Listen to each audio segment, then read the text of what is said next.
Let's get started. Let's take this thing apart and get that carburetor out. So here I'm just clamping off the fuel so that it doesn't drip down because my petcock doesn't work. And then we're going to go ahead and proceed to take off the plastics and a little bit of stuff so it gets out of the way. After that, we're just going to start pulling the carb. So release the clamps, pull everything apart, and naggle it out. It's kind of a pain in the butt, but it will work. Carb out, we want to disassemble it. Highly recommend, if you have the opportunity to replace these Phillips head screws with hex head screws, just remember when you do replace them with hex head screws, don't over tighten them because they will easily strip. It is an aluminum body. So a lot of times what I'll do is I'll go on this Jets R Us, we'll go to the carb exploded view. We're just going to pick one. This is not the right carb because it's hard to find this carb, but this is a PWK 28. Part number 21 right here is going to be what we're looking for. You'll scroll down and it says part number 21, choose an M4 by 14 socket head. So that socket head screw is what I recommend replacing. You'll go to fasteners and you can buy that here or at your local hardware store. But it's a good way to figure out what you need. Press down really hard and then turn with a consistent pressure. You gotta make sure you're nice and straight. You want the head of this screwdriver to be nice and straight and tight in there. So if it's not nice and straight and tight in there, that's when things strip. So if you're like a little bit off to an angle or you don't have enough pressure to hold it in and it starts to push up, then you'll strip the screw. So just nice consistent pressure. If it starts to feel like it's not loosening and it's starting to like kind of give, let go. Like there's ways to fix it without stripping them. This actually doesn't look too bad still. Like I cleaned this all up with just some spray carb cleaner, and still it's the passageways that we're having issues with. So the passageways down in here are gummed up. So we're taking it all apart for that. Yourselves a little baby flathead. All right, what you're gonna wanna do here is pull all of your jets. So your main jet, your pilot jet, and then the air screw. I'm pretty comfortable with this, so I just set it on the countertop and know where they go. But I highly recommend you get yourself a baggie and label exactly what you're pulling out and where it goes. Next, you're gonna wanna pull the float and then the float valve. Set those aside. Make sure you don't lose a little pin. And then you're gonna pull the seat that the float goes into. I would generally just grab a set of needle nose pliers and pull this out. And then you can see how much debris is on there and how much gunk is on the inside. And that's the whole reason we're cleaning this thing. Last thing is to get the needle jet out from inside where the needle slides through. You're just going to want to break that loose and then tap on it, it'll fall out. When you're pulling out your idle screw, make sure you count how many turns out it takes to get it out. If the screw is on the intake side, it is an air screw and it adjusts how much air. If it is on the motor side, it is a fuel screw and it'll adjust the fuel at idle. This is what we're using to clean. Basically, it's an all-purpose cleaner, degreaser. This stuff is awesome. It is concentrated, so you want to go 1 part of this to 10 parts of water, somewhat in there. What I like to do is I'm just going to spray this whole thing down, fill the bag, Ziploc bag full of water. We're going to fill this full of water.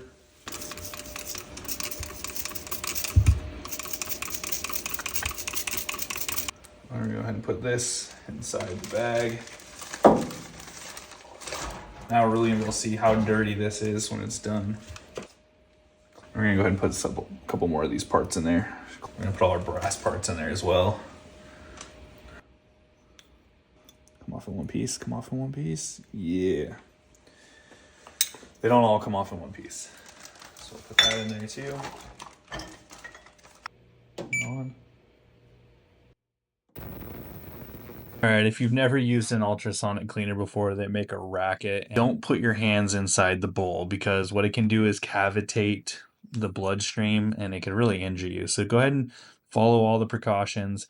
If you don't have a ultrasonic cleaner, which most people don't have, you can take it to a machine shop or you can use what is called the Bavarian Chem Dip Carburetor Parts Cleaner. Now this stuff is great, but it is a harsh chemical and can cause a lot of skin damage if you don't pay attention.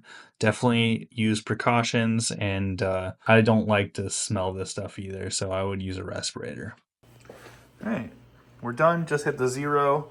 That was about 20 minutes. We're going to go ahead and power this thing off. So it's off, and we're going to unplug it because I don't like freaking messing around with ultrasonic waves. Look how dirty that water is. Let's see how clean these parts actually came out. We'll go rinse them. Now we know there was a ton of dirt in that. Oh, it's still dirty. So we're gonna run this some more because it's still dirty in there. And that's what we're trying to get rid of.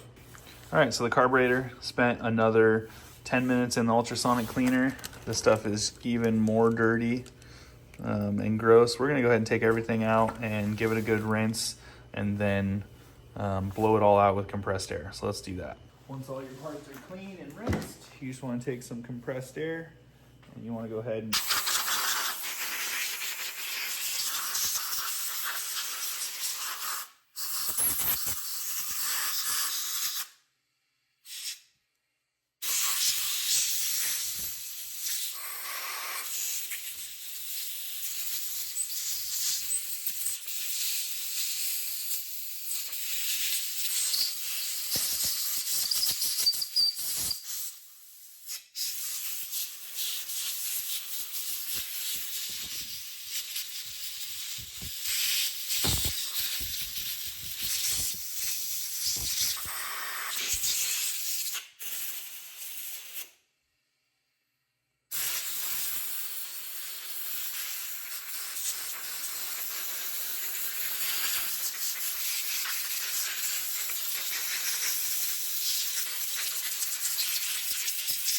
you're using a compressed air gun like this, make sure that you don't hit your finger with this, especially like this one doesn't have any holes in the nozzle to relieve pressure.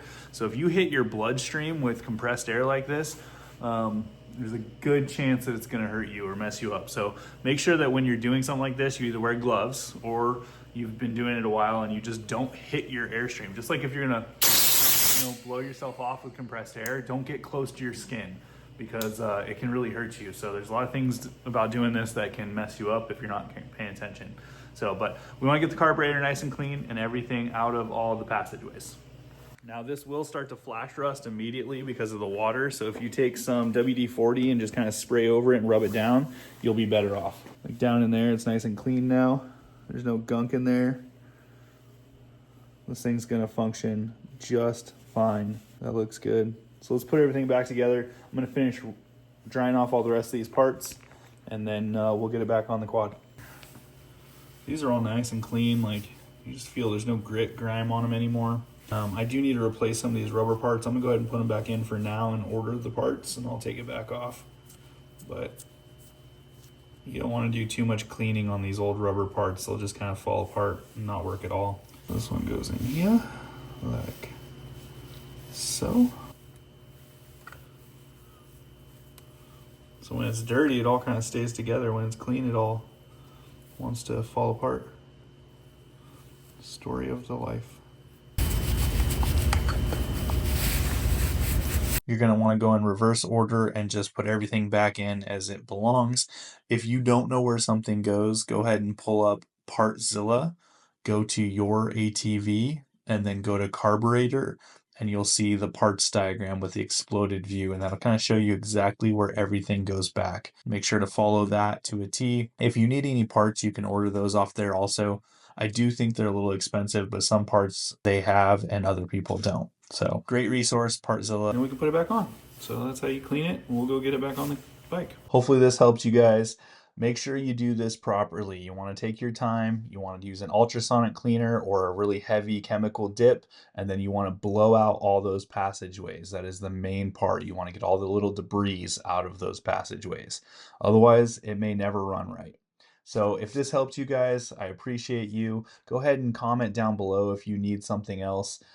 If you've got questions on some other portion of a quad or a dirt bike or a motorcycle, I can help out with. We're not going to be able to get this one running today because we're waiting on a dead battery or a new battery. And when we do, we'll get it started up and get her tuned. Till next time, appreciate you.